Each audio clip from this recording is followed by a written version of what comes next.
अस्सलाम वालेकुम व्यूवर्स, कैसे हैं आप सब और कैसी है आप सब की विंटर्स को वेलकम करने की तैयारी। मेरा मतलब यहाँ विंटर शॉपिंग नहीं, बल्कि मेरी ये वीडियो इस बात को बिल्कुल क्लियर कर देगी जिसमें मैं आपके साथ ऐसी रेसिपीज़ शेयर कर रही हूँ जिन्हें फॉलो करके आप खुद को विंटर्स में सेव कर सकते हैं। क्योंकि कहा जाता है ना कि इंसान अंदर से जितना मजबूत होगा वो बाहर के हालात और मौसमों का उतना ही मुकाबला करेगा। तो इस वीडियो में मैं आपके साथ कुछ ऐसी पुरानी और देसी रेसिपीज़ शेयर कर रही हूँ जो बहुत कम वक्त में बहुत ही आसानी से तैयार हो जाती हैं, लेकिन उतनी ही ज़्यादा इफ़ेक्टिव हैं। बस इसके लिए आजमाइश शर्त है। तो आइए स्टार्ट करते हैं। तो सबसे पहले मैं आपके साथ बेसन के शीरे की रेसिपी शेयर कर रही हूँ। ये शीरा स्पेशली बच्चों के लिए बहुत ही ज़्यादा मुफीद है। जिसे तैयार करने के लिए मैंने 2 टेबल स्पून बेसन लिया है। साथ इसके मैं डाल रही हूँ 2 टेबल स्पून देसी घी, एक चुटकी वाइट पेपर पाउडर। अगर आपके पास वाइट पेपर नहीं तो आप ब्लैक पेपर का भी इस्तेमाल कर सकते हैं।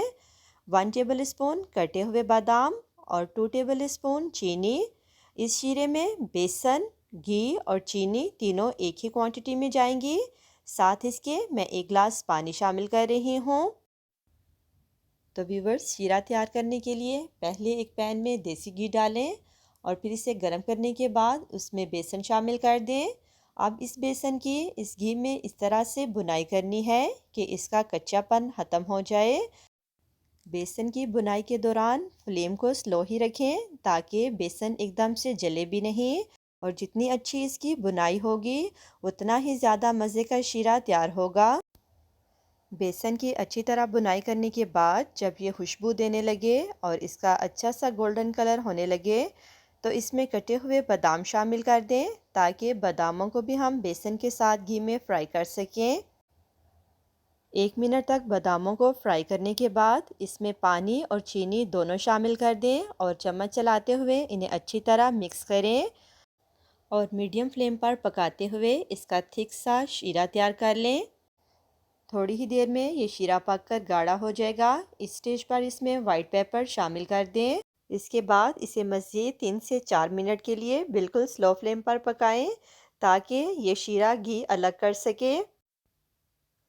तो लीजिए, बहुत थोड़े वक्त में बहुत ही आसानी से ये बेसन का शीरा पककर तैयार है।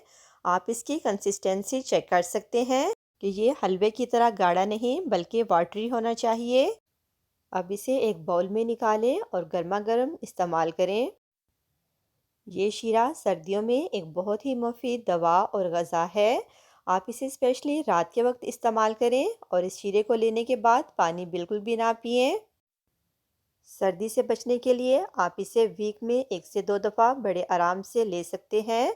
लेकिन खुदा न खास्ता अगर किसी को सर्दी का असर हो जाए या ठंड की वजह से बुखार और खांसी हो तो ये उसके लिए बहुत ही मुफीद टॉनिक है। स्पेशली ये खांसी को बड़ी तेज़ी से भगाता है क्योंकि इसमें वाइट पेपर का इस्तेमाल किया गया है। तो आप इन सर्दियों में इस बेसन के शीरे को तैयार करें और इसके टेस्ट के साथ साथ इसके फ़ायदे से भी खूब इस्तेफ़ादा हासिल करें और अपने आप को सर्दी से महफूज करें। अब आ जाते हैं हम अपनी सेकंड रेसिपी की तरफ, जो है अदरक का सालन, जो कि सर्दी और सर्दी की वजह से हो जाने वाली प्रॉब्लम्स का एक बहुत बड़ा सलूशन है। अदरक की अफादियत तो आप सब लोग जानते हैं कि ये जोड़ों के दर्द, शुगर, ब्लड प्रेशर, निज़ाम इंहज़ाम को बेहतर बनाने और वज़न को कंट्रोल करने में बहुत ही मुअव्वन है। अदरक का सालन तैयार करने के लिए जो चीज़ें मैंने ली हैं वो है 350 ग्राम्स अदरक, 10 से 12 लहसुन के जवे, 3 सब्ज़ प्याज और 3 टेबल स्पून कटा हुआ सब्ज़ धनिया, 2 table spoon oil, half tea spoon नमक, हाफ़ टी स्पून लाल मिर्च पाउडर और हाफ़ टी स्पून हल्दी। सबसे पहले मैंने अदरक को छीलने के बाद अच्छी तरह से धो लिया है। अब मुझे इसे ग्रेट करना है। सालन बनाने के लिए मैं इसे ग्रेटर के मोटे वाली साइड से ग्रेट करूँगी। साथ ही साथ मैं आपको ग्रेट करने का एक आसान तरीका शेयर कर दूँ। ग्रेटर को आप किसी भी मोटे प्लास्टिक बैग या जिपलॉक बैग में डालिए और फिर इससे चीज़ों को ग्रेट करें। तो एक तो इसमें ग्रेट की जाने वाली चीज़ फंसेगी भी नहीं, दूसरे आपके हाथ भी ज़ख्मी होने से बच जाएंगे। तो देखिए मैंने बहुत आसानी से इस अदरक को ग्रेट कर लिया है। सेकेंडली, अगर आप इसे पीसेंगे तो पिसा हुआ अदरक पानी ज़्यादा छोड़ता है, इसलिए हमें इसे ग्रेट करना है। अब हम अदरक का सालन पकाना शुरू करते हैं। तो सबसे पहले पैन में ऑयल डाल लेते हैं। ऑयल के गर्म होने के बाद अदरक और लहसुन दोनों चीज़ों को डाल देते हैं। अदरक को ग्रेट करने के बाद मैंने लहसुन को पीस लिया था। अब हमें इन दोनों चीज़ों की मीडियम टू लो फ्लेम पर अच्छे से ऑयल में भुनाई करनी है, ताकि इनकी महसूस स्मेल भी ख़त्म हो सके और साथ ही साथ इनका खूबसूरत सा गोल्डन कलर भी हो जाए। 5 से 7 मिनट तक अदरक लहसुन की बुनाई के बाद मैं इसमें सब्ज़ प्याज़ों को काट कर डाल रही हूँ। हमें इन प्याज़ों को तकरीबन 1 से 1.5 मिनट के लिए ऑयल में सौटे करना है। फिर इसमें नमक, मिर्च और हल्दी तीनों चीज़ों को शामिल कर देना है। इसके अलावा इसमें कोई और स्पाइस इस्तेमाल नहीं करना, क्योंकि अदरक और लहसुन बज़ाते खुद स्पाइसेस हैं। अब थोड़ी थोड़ी देर बाद थोड़ा थोड़ा पानी लगाते हुए इसकी अच्छे से भुनाई करें। कम से कम 2 से 3 दफ़ा पानी ज़रूर लगाएं, ताकि तमाम चीज़ों की अच्छे से भुनाई हो सके। 5 से 7 मिनट के बाद अदरक का ये सालन पककर तैयार है। आप इस स्टेज पर भी सब्ज़ धनिया डालकर इसे सर्व कर सकते हैं। लेकिन मैं यहाँ इसमें एक अंडा शामिल कर रही हूँ, ये ऑप्शनल है, आप चाहें तो डालें, चाहे तो स्किप कर लें। अंडे को तोड़कर डालने के बाद उसमें मिक्स करने के साथ साथ ही मैं इसमें कटा हुआ सब्ज़ धनिया भी डाल रही हूँ। और फिर इन दोनों चीज़ों को अच्छी तरह मिक्स करने के बाद इसे मज़ीद 1 से 1.5 मिनट के लिए पकाऊंगी। जी तो व्यूवर्स, अदरक का ये सालन बिल्कुल रेडी है। इसे डिश आउट करें और स्पेशली इसे नाश्ते में पराठे के साथ इंजॉय करें। आप इसे सालन के तौर पर भी इस्तेमाल कर सकते हैं और चाहें तो चटनी के तौर पर भी। यानी आप इसे तैयार करके कम से कम 1 वीक के लिए फ्रिज में आसानी से रख सकते हैं और हर दफ़ा के खाने के साथ इसे थोड़ा थोड़ा इस्तेमाल करें और सर्दी के बायस बढ़ जाने वाली जोड़ों की तकलीफ़ और खांसी को बड़े आराम से भगाएं। अगर किसी आम सालन में अदरक या लहसुन मुनासिब मिकदार से थोड़ा ज़्यादा इस्तेमाल हो जाए तो उनका बहुत ही अलग सा और तीखा सा टेस्ट महसूस होता है। लेकिन जहाँ तक बात है इस सालन की, तो ट्राई करने के बाद आपको अंदाज़ा होगा कि इसका टेस्ट कीमे के टेस्ट से किसी तौर पर भी कम नहीं। अब आ जाते हैं अपनी थर्ड रेसिपी की तरफ, जो है दूध जलेबी। मेरा इस रेसिपी को शेयर करने का मकसद आपको दूध जलेबी बनाना सिखाना नहीं, क्योंकि ये बिल्कुल भी मुश्किल काम नहीं, बल्कि सर्दियों में इसके इस्तेमाल से होने वाले फ़ायदों की याद दिलाना है कि सर्दियों में इसका इस्तेमाल बच्चों, बुज़ुर्गों, मर्दों, औरतों सबके लिए यकसा तौर पर मुफीद है। दूध जलेबी बनाने के लिए मैंने यहाँ पर आधा पाव जलेबी और 1 कप दूध लिया है। तो सबसे पहले दूध को एक पैन में डालकर अच्छी तरह बॉईल कर लें। दूध में 2 से 3 दफ़ा उबाल आने के बाद उसमें जलेबी शामिल करें और इसे सॉफ्ट होने तक पका लें। ये आपके अपने टेस्ट पर डिपेंड करता है कि आप जलेबी को कितना सॉफ्ट करना चाहते हैं। अगर तो आप चाहते हैं कि जलेबी का अलग से टेस्ट फील हो, तो आप इसे उबलते हुए दूध में तकरीबन 1 मिनट के लिए पकाएं, और अगर ज़्यादा सॉफ्ट करना चाहते हैं तो 2 से 3 मिनट पकाने के बाद आप चूल्हा बंद कर दें और दूध जलेबी को डिश आउट कर लें। दूध जलेबी को भी तैयार करने के बाद गर्मा गर्म ही इस्तेमाल करें और इसके बाद पानी बिल्कुल भी ना पिएं। दूध जलेबी को भी सर्दियों में कम से कम वीक में 1 दफ़ा ज़रूर इस्तेमाल करें और सर्दी की वजह से हो जाने वाले बुखार, ज़ुकाम, खांसी और सर दर्द से दूर रहें। शुगर पेशेंट इसकी अफादियत हासिल करने के लिए फीकी जलेबी का इस्तेमाल कर सकते हैं। तो इन सर्दियों में आप इस रेसिपी को ज़रूर ट्राई करें और अपने बुज़ुर्गों के इस नुस्खे को दोबारा ज़िंदा करें, जो आहिस्ता आहिस्ता बिल्कुल ख़त्म होता जा रहा है, क्योंकि ये दुनिया का ताकतवर तरीन टॉनिक है। अब बारी है फोर्थ रेसिपी की, जो कि है देसी मुर्गी की यखनी।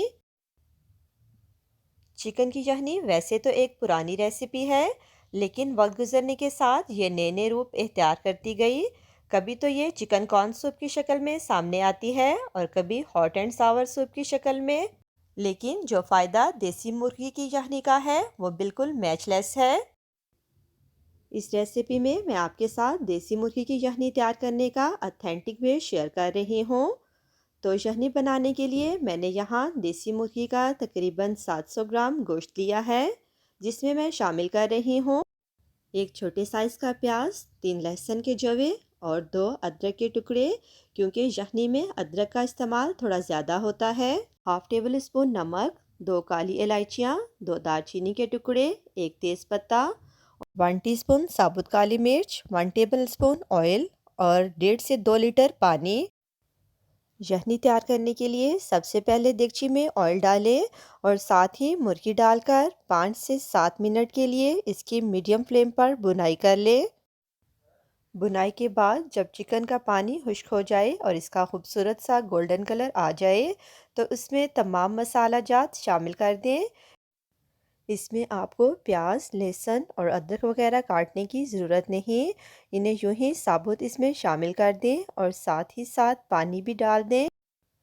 पानी शामिल करके एक दफ़ा अच्छी तरह चम्मच चलाएं और फिर इसे कवर करके पकने के लिए छोड़ दें, क्योंकि देसी मुर्गी गलने में ज़्यादा टाइम लेती है और वैसे भी यखनी जितना ज़्यादा पक कर तैयार हो उतनी ज़्यादा मज़े की बनती है।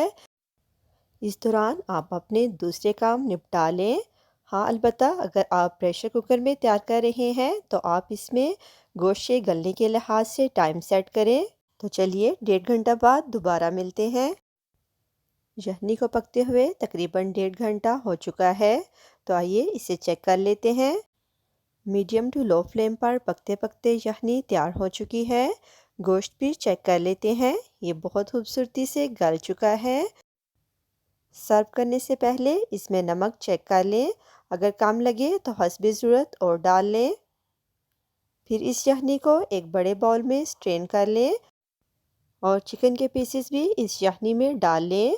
फिर आखिर में इस यखनी को पीसी हुई काली मिर्चों से गार्निश कर लें और इसकी असल अफादियत हासिल करने के लिए इसे गर्मा गर्म ही इस्तेमाल करें। और सर्दी की वजह से हो जाने वाले नज़ला ज़ुकाम और खांसी से दूर रहें और इसके अक्सर इस्तेमाल से अपने जिस्म और हड्डियों को मजबूत बनाएं, क्योंकि ये सर्दियों का एक लाजवाब तोहफ़ा है। जी तो व्यूवर्स, ये थी मेरी आज की सर्दियों से बचने के लिए चंद मुफीद और आज़मूदा रेसिपीज़ जो मैंने आप लोगों के साथ शेयर की। ये ज़रूरी नहीं कि अगर आपको सर्दी का असर हो तो उसके बाद ही आप इन रेसिपीज़ को फॉलो करें, बल्कि आप इन रेसिपीज़ को एहतियातन यूं ही ट्राई करते रहें ताकि आप अपने आप को अंदरूनी तौर पर मजबूत बना सकें और सर्दियों से खुद को बचा सकें। तो फ्रेंड्स, इन रेसिपीज़ में से कौन सी रेसिपी आपको सबसे ज़्यादा पसंद आई, मुझे कमेंट सेक्शन में ज़रूर बताइएगा और मेरी इस वीडियो को ज़्यादा से ज़्यादा शेयर करें ताकि ज़्यादा लोग इससे फ़ायदा हासिल कर सकें। अपनी अगली वीडियो तक मैं आप लोगों से इजाज़त चाहूँगी। अपना बहुत सा ख्याल रखिएगा। अल्लाह हाफिज़।